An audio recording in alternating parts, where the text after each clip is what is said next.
네, 안녕하세요. 반갑습니다. 오늘은 오피스텔 투자 관련된 점들에 좀 말씀을 드리도록 하겠습니다. 오피스텔은 한 25년 전에 국내에 첫 도입이 되었는데요. 뭐 그 당시만 해도 이제 사무실 용도로 사용이 되다가 점점 이제 1인 가구가 좀 늘어나고 지금은 사람들이 이제 주거를 많이 하게 되면서 주택으로 또 이제 분류가 되기도 합니다.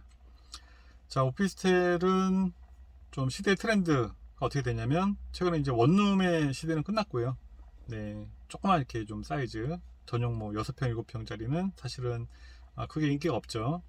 적어도 이제 8평 이상 1.5룸 혹은 2룸, 뭐 3룸이 이렇게 대세인 것으로 생각이 되어집니다. 예전에는 그냥 퇴근해서 그냥 잠만 자는 공간으로 충분했는데 지금은 좀 워라밸을 많이 강조하다 보니까 어느 정도 좀 이제 생활 편리가 좀 돼야 되죠. 네, 그래서 좀 큰 사이즈들을 많이 선호하시는 것 같습니다. 지금 이제 뭐 오피스 같은 경우는 이제 전용률이 좀 떨어지기 때문에 84라고 해도 일반 아파트의 한 25평 정도밖에 이제 면적이 안 되는 것이고요.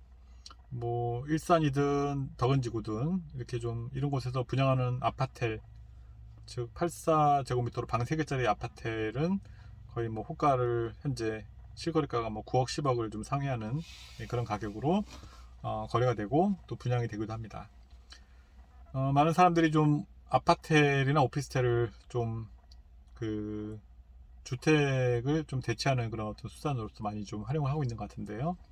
자, 여러분들 혹시 지금 오피스텔을 보유를 하고 계신가요?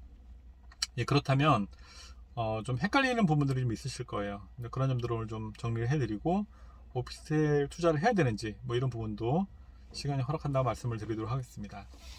자, 오피스텔은 정체성을 좀 보자면 뭐 주택도 아니고 또 업무시설도 아니고 상가도 아니고 뭐 사무실도 아니고 어떻게 이걸 좀 정의를 좀 내려야 될까요?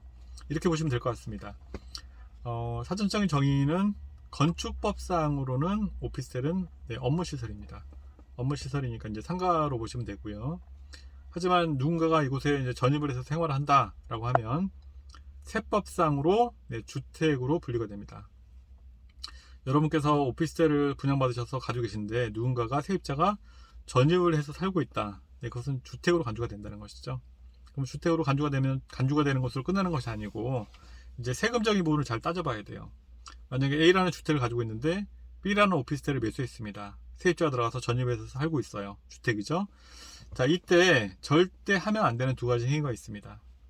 A라는 주택이 있는데 B라는 오피스텔을 매수했어요.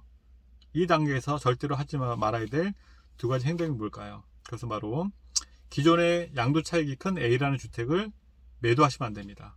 오피스를 정리하지 않은 가운데서. 그러면 조정지 대상 지역이라고 한다면 이 작은 오피스텔 한으로 인해서 A라는 즉 양도 차익이 큰 아파트를 매도할 때 양도세 중과를 맞게 됩니다. 자, 또 하나 하지 말아야 될 행동은 무엇이죠? A라는 주택이 있고 B라는 오피스텔이 있다면 신규로 C라는 주택을 매수하시면 안 돼요. 만약 조정 대상 지역이라고 한다면 A, B 가지고 있고 B가 이제 주택으로 간주가 되기 때문에 C를 매수할 때 취등록세 12%를 중과를 받게 됩니다. 이게 2020년 7월 10일부터 바뀐 법이죠. 그렇기 때문에 우리가 현재 내가 뭐 주택이 뭐 10개 이상이다라고 하면 뭐 추가로 아파트를 매수하더라도 어차피 3주택 이상은 다 동일하니까 상관이 없는데 내가 주택을 한두 개 가지고 있다. 근데 그 중에서 이제 오피스텔이 섞여 있다. 뭐 이렇게 된다라고 하면은 신규 주택을 취득할 때 상당히 좀 조심하셔야 된다는 것이죠. 이 부분을 절대 간과하지 마시고 반드시 기억을 하셔야 됩니다. 네. 자, 오피스텔을 우리가 투자를 해야 되나요? 제가 20대 초반 때 저는 좀 관심 있던 분야가 이 자본주의, 자본론, 막스의 자본론을 읽고 좀 사회주의 좀 관련된 책들을 많이 좀 읽었어요.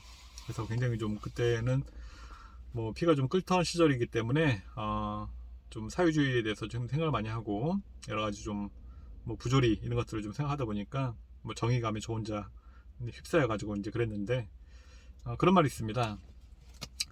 자, 젊었을 때 사회주의자가 아니면 바보고 나이 들어서 사회주의자면 더 바보다 이런 말이 있죠. 그러니까 사회주의는 결국은 자본주의를 표방하지 않기 때문에 망할 수밖에 없죠. 자, 이거를 좀 거꾸로 말씀을 좀 뭐 드리면 일단 우리가 오피스텔을 투자를 하신 분들 나이가 좀 젊은가요? 그러면 제가 볼 때는 그렇게 좀 좋은 방은 아닌 것 같아요. 하지만 나이가 들어서도 오피스텔이 내가 하나도 없다? 이것도 별로 제가 볼 때는 좀 바람직하지 않다고 생각합니다. 다시 말해서 오피스텔, 내가 나이가 이제 20대고 30대인데 창창한 나이인데 투자를 할 만한 뭐 상품도 굉장히 많이 널려 있는데 내가 지금 굉장히 좀 안정적인 수익의 어떤 오피스텔을 투자하고 있다. 이건 별로 좀 제가 볼 때는 좀 바람직해 보이지 않아요. 왜냐면 돈은 더 우리가 에너지가 강한 곳으로 얼마든지 보내줄 수 있기 때문에 일단은 나이가 좀 내가 한 40대 후반이거나 50대 초반 뭐 그 이후에 이제 접어들었다라고 하면 사실 그때부터는 우리가 투자를 하는 데 있어서 안정성을 지향할 수밖에 없어요. 왜냐면 그 나이에 투자의 스텝이 꼬이면 굉장히 좀 어렵거든요. 그러니까 좀 젊으신 분들이라면 이렇게 안정적인 오피스텔 투자보다는 조금 하이 리스크 하이 리턴으로 도전을 해보시는 게 좋고요. 나이가 좀 이제 중장년층이 되었다라고 하면 조금 이제 안정적인 그런 수익을 달달이 캐시플로우를 만드셔야 되기 때문에 오피스텔 투자가 굉장히 좀 적합하다라고 말씀을 드리는 것이죠. 그래서 이제 오피스텔 투자는 좀 연령을 잘 좀 이렇게 좀 따져봐야 될 것 같습니다. 그래서 뭐 물론 뭐 젊은데 내가 다양한 자산이 있는데 거기서 오피스텔 하나 더 추가한다. 이건 뭐 문제될 게 없죠. 근데 이런 사람이 있어요. 주택이 없는데 그냥 오피스텔 먼저 사는 사람들. 조금 이제 위험할 수 있다는 것이죠. 왜냐면 돈을 좀 더 우리가 에너지가 강한 것으로 보내줘야 되기 때문에. 근데 아까 이제 말씀을 드리다가 이제 하나 제가 언급드리지 않은 건 뭐냐면 오피스텔이 우리가 이제 분양받은 다음에 혹은 내가 이제 매수한 이후에 세입자를 전입을 시켜서 이제 주택으로 잡히게 되잖아요.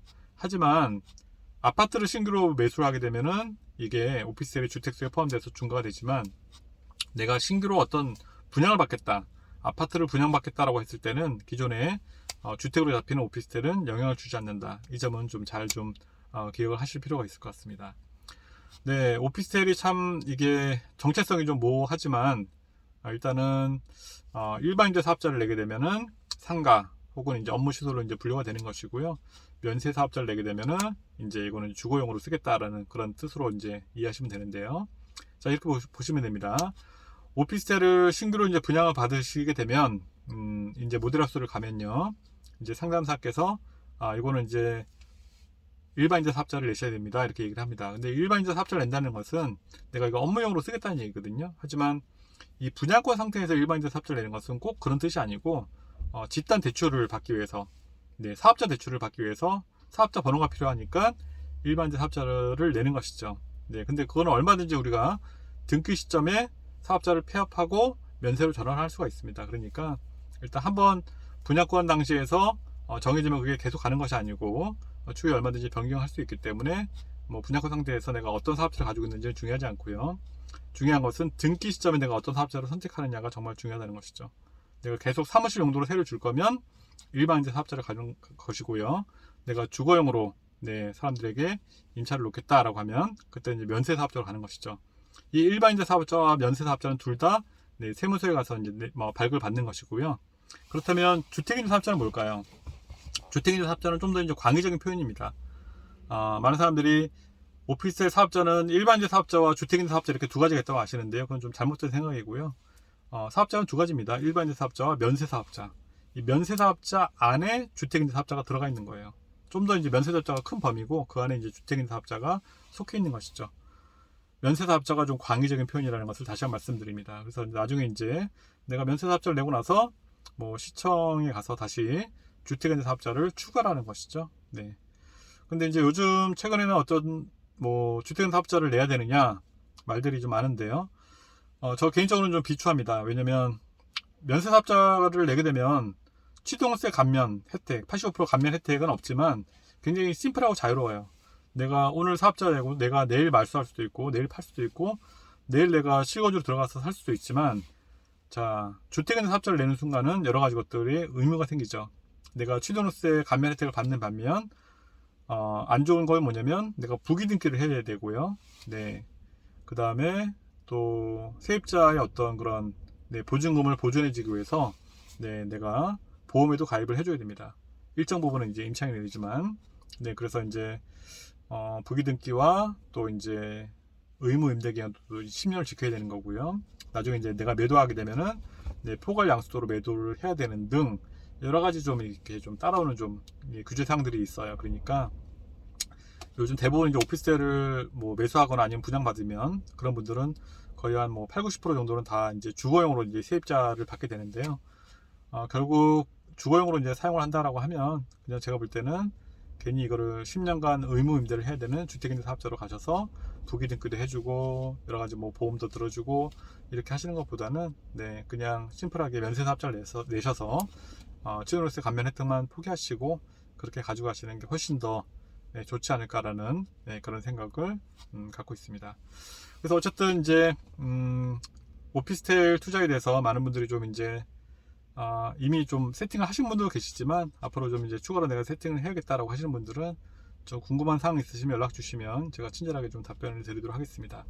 자, 오늘은 이제 수익형 상품 중에 하나의 종류인 오피스텔에 대해서 말씀을 드렸고요. 또 다음에 또 뭐 수익형이 오피스텔만 있는 것이 아니기 때문에 다른 상품 관련해서도 또 이제 유익한 정보를 또 드리도록 하겠습니다. 그럼 오늘 이렇게 또 시청해 주셔서 감사드리고요. 다음에 좀 더 유익한 내용으로 찾아뵙겠습니다. 감사합니다.